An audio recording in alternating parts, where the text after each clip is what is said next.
by what you hear and who you meet.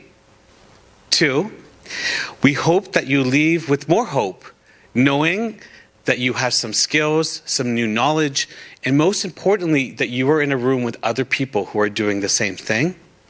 And 3, we hope that you walk away with tools that you can actually use. It's important to state up front that we, Reset, don't claim to be experts in the realm of anti-hate spaces, although we certainly have put our reps in and we've learned some things along the way. It also feels important to acknowledge that hate is a vast and complex topic. To simply say we have experience with it, it doesn't capture the nuance, the complexity, or more importantly, the specificity of what kind of hate and towards whom. What inspired us to imagine this event is our own desire to learn, as well as our own desire to be accountable to those whom we have failed to provide an anti-hate space for. My intention over this time together with you right now is to just create a container. It's something that's both an honor and something which I will inevitably do imperfectly. So I will also do it while holding a belief that the world feels extremely unsafe at the moment, and that naming what you believe or where you stand or who you stand with can come with real risks. But I'm here, perhaps like you, because I believe that different worlds are possible and that we will co-create them. I want to thank you for being here. I want to thank you for your presence. And most of all, I want to thank you for your friendship. And I'd like to begin at the beginning and share the lineage of how we arrived here. When speaking of Reset's lineage, it's always important to us that we express our gratitude first and foremost to our ancestors, to the authors, to the artists, to the activists, to the organizers, to the land, to the leaders, and to the everyday people whose movements we are braiding into, even if we have never met them before. Since 2015, Reset has been co-creating antidotes to disconnection and division through public art, community camps, and now experiential education. We believe that community is the foundation of our collective well-being, and we also know that this is not news or our idea. Community is innate to us, but it is also systematically erased from us. So with our ecosystem of collaborators, what we do is create experiences for people to remember, to practice, and to cultivate the skills of life-affirming community. Our lineage can be told in 3 acts. Act 1, 2015 to 2020, the founding years. 8 founders and a small community of people came together each year for something called Camp Reset, committing to this idea of a space where we can play, where we can rest, and where we can relate. Our parameters: no phones, no work talk, no real names, no money exchange, no surveillance. For 4 days, we rested, we played, and we deepened our relationships to the land, to ourselves, and to each other. We didn't start camp to start an organization. We started camp because we needed camp for ourselves. And at its core, camp is imagination work in practice. It's always been a bit hard to explain, but I can tell you it's not a festival, and it's not a party. What it is a portal. One that allows us to experience what could be and then bring that back into this reality. And in this September, we will be gathering for our 10th Camp Reset. Act 2, the Just Play era, aka the pandemic era, aka the Panini era, 2020 to 2024. So then came the pandemic, and with it, we were of course forced to hibernate our camp. At that moment, camp was everything that Reset did, and we were a volunteer-run organization, and so we were on the brink of non-existence. But then we asked, If not this, then what? Given the privilege we had and what we learned at camp, what could we bring into the city to address or contribute to addressing the social recession?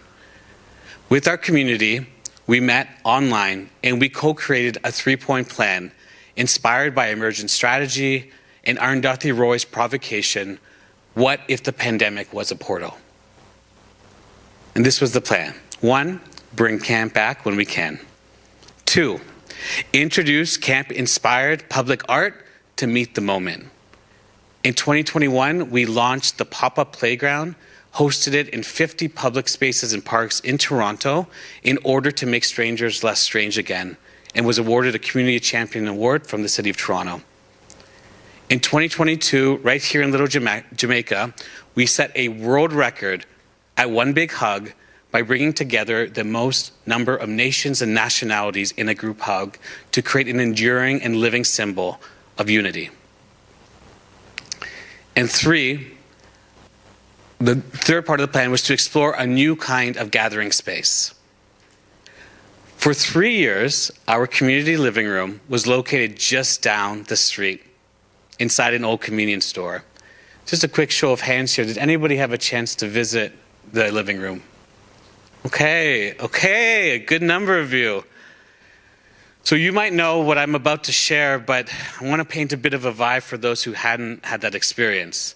Imagine botanical vibes, comfy sofas and cozy zones, friendship practice, poetry jams, collective grieving, sauna sweats, art forests, dance parties, and nap nooks.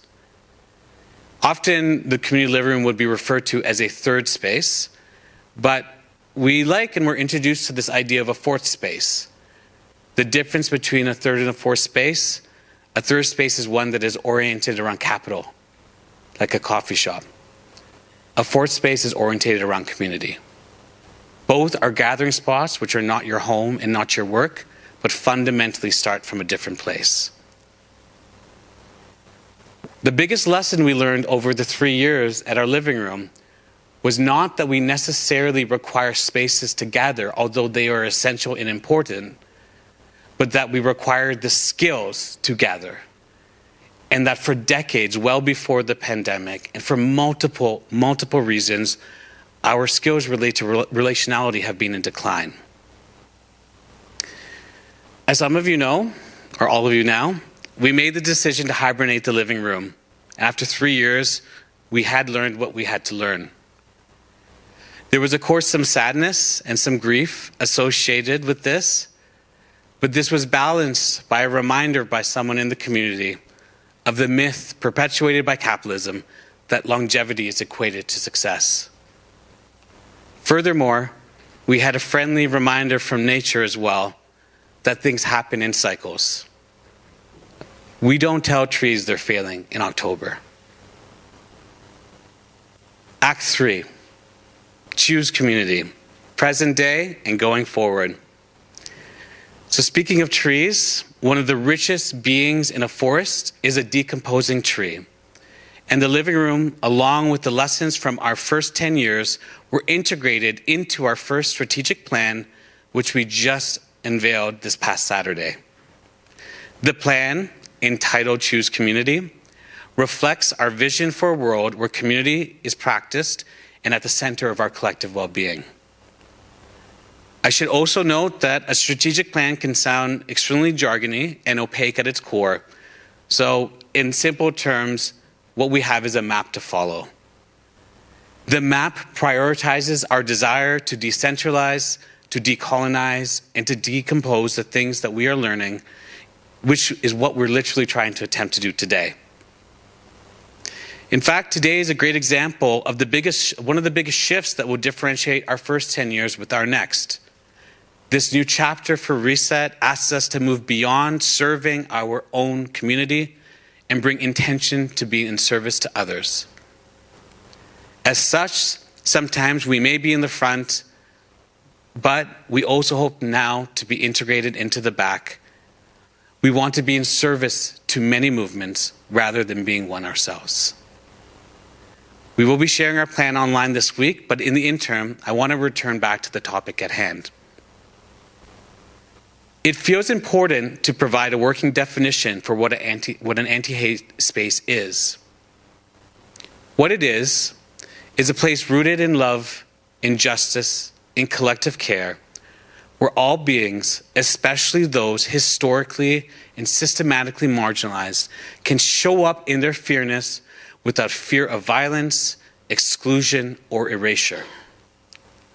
It's not just about the absence of hate, but the active presence of love, of listening, and of learning.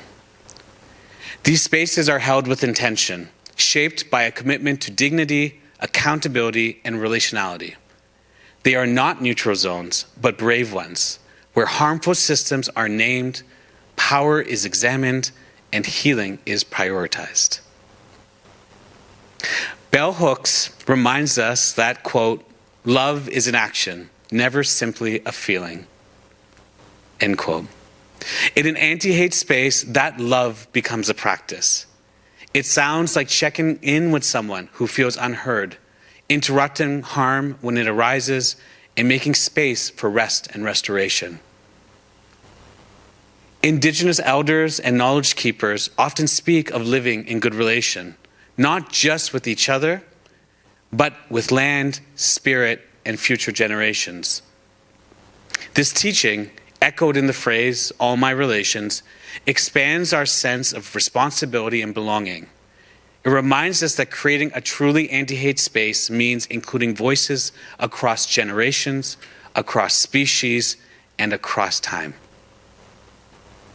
These spaces are not perfect, they are practiced. They are constantly learning, evolving, and deepening their capacity to hold differences with care.